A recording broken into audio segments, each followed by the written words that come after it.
செய்திக் கதம்பம்.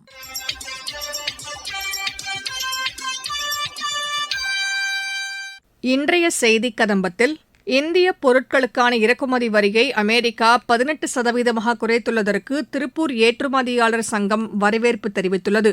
இதுகுறித்த செய்தி தொகுப்பு மற்றும் பிரதமரின் மக்கள் மருந்தகம் சிறப்பாக செயல்பட்டு வருவதாக எமது காஞ்சிபுரம் மாவட்ட செய்தியாளர் வழங்கும் செய்தி தொகுப்பு மற்றும் மத்திய அரசின் சமூக வலைதள பதிவுகள் ஆகியவை இடம்பெறுகின்றன. முதலில் இந்திய பொருட்களுக்கான இறக்குமதி வரியை அமெரிக்கா 50%லிருந்து 18% குறைத்துள்ளதற்கு திருப்பூர் ஏற்றுமதியாளர்கள் சங்கம் வரவேற்பு தெரிவித்துள்ளது.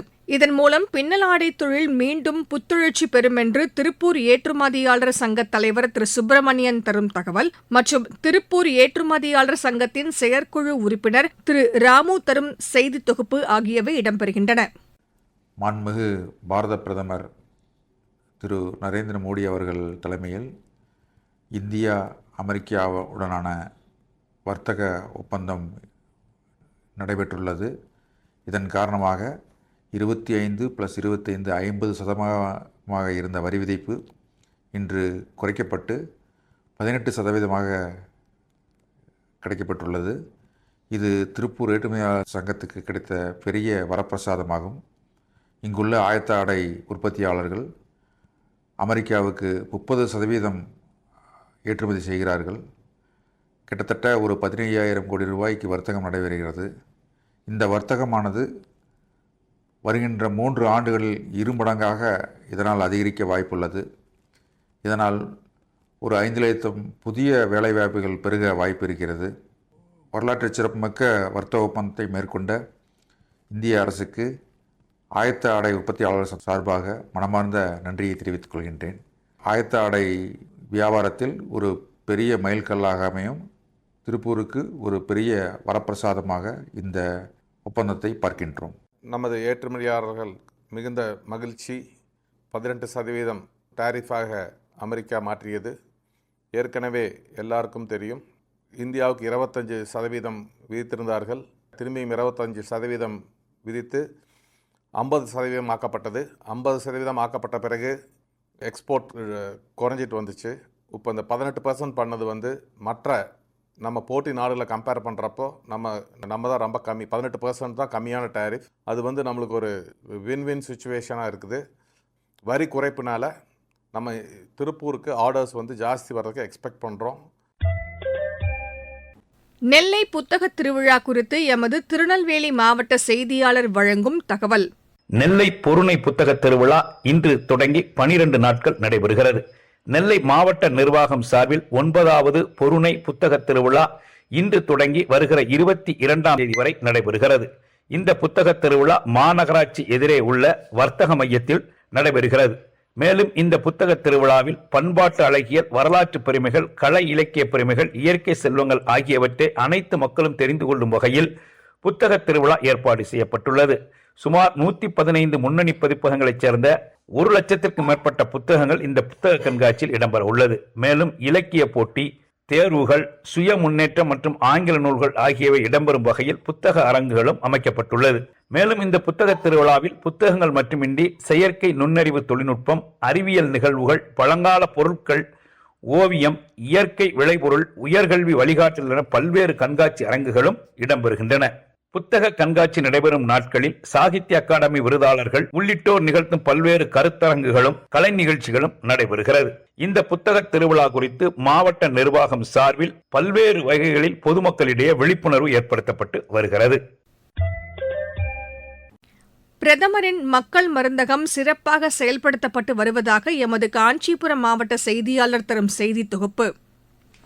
மத்திய அரசின் திட்டத்தில் ஏற்படுத்தப்பட்டுள்ள குறைந்த விலை பிரதம மந்திரி மக்கள் மருந்தகம் காஞ்சிபுரத்தில் சிறப்பாக செயல்படுத்தப்பட்டு வருகிறது.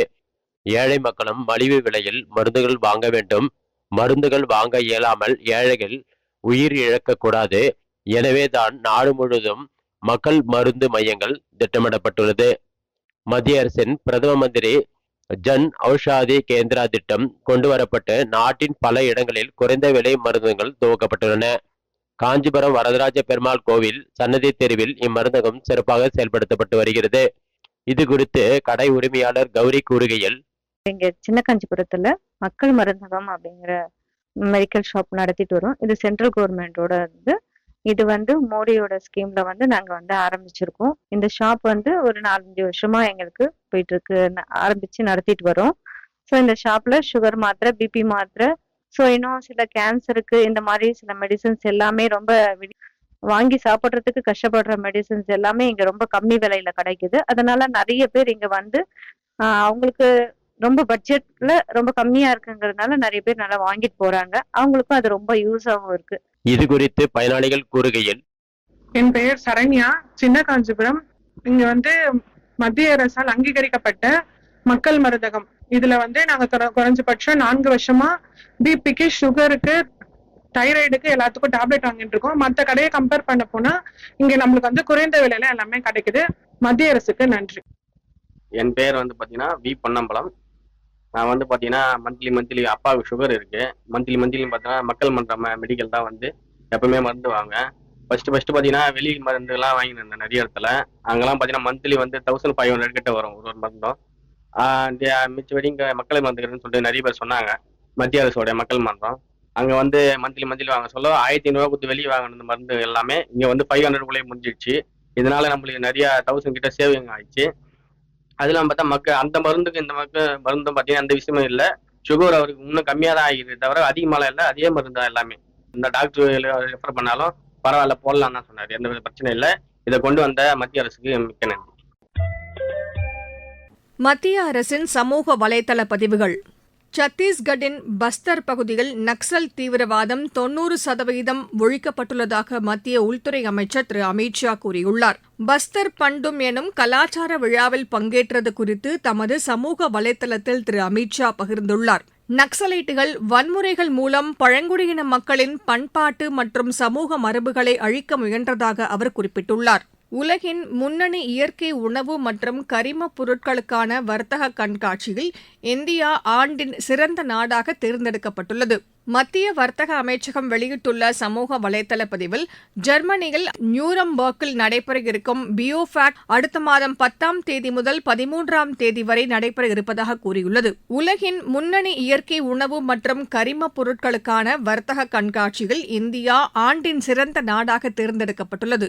மத்திய வர்த்தக அமைச்சகம் வெளியிட்டுள்ள சமூக வலைதள பதிவில், இந்த விழா அடுத்த மாதம் 10ஆம் தேதி முதல் 13ஆம் தேதி வரை ஜெர்மனியின் நியூரம்பர்க்கில் நடைபெற இருப்பதாக கூறியுள்ளது.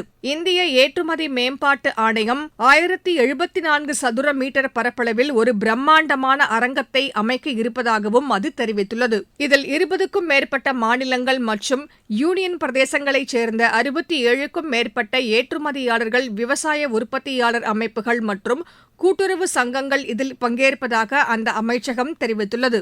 ஜவுளித்துறையில் இறக்குமதி கடந்த ஆண்டுடன் ஒப்பிடுகையில் 13.9% குறைந்துள்ளதாக அத்துறைக்கான மத்திய அமைச்சகம் தெரிவித்துள்ளது. கடந்த ஏப்ரல் மாதம் முதல் டிசம்பர் மாதம் வரை நாட்டின் ஜவுளித்துறையின் ஏற்றுமதி $27,312 மில்லியன் பதிவு செய்யப்பட்டுள்ளதாக அது தெரிவித்துள்ளது. பிரதமர் திரு நரேந்திர மோடியின் தலைமையின் கீழ் ஏற்றுமதிகளை ஊக்குவிக்கவும் இத்துறைகளில் உலகளாவிய போட்டித்திறனை மேம்படுத்தவும் பல முக்கிய திட்டங்கள் செயல்படுத்தப்பட்டு வருகின்றன என்றும் அது தெரிவித்துள்ளது. தேசிய கைநூல் மேம்பாட்டு திட்டம், தேசிய கைவினைப் பொருட்கள் மேம்பாட்டு திட்டம், பிரதமரின் மித்ரா திட்டம் மற்றும் ஏற்றுமதியாளர்களுக்கான கடன் உத்தரவாத திட்டம் ஆகிய திட்டங்கள் செயல்படுத்தப்பட்டு வருவதாகவும் அந்த அமைச்சகம் குறிப்பிட்டுள்ளது.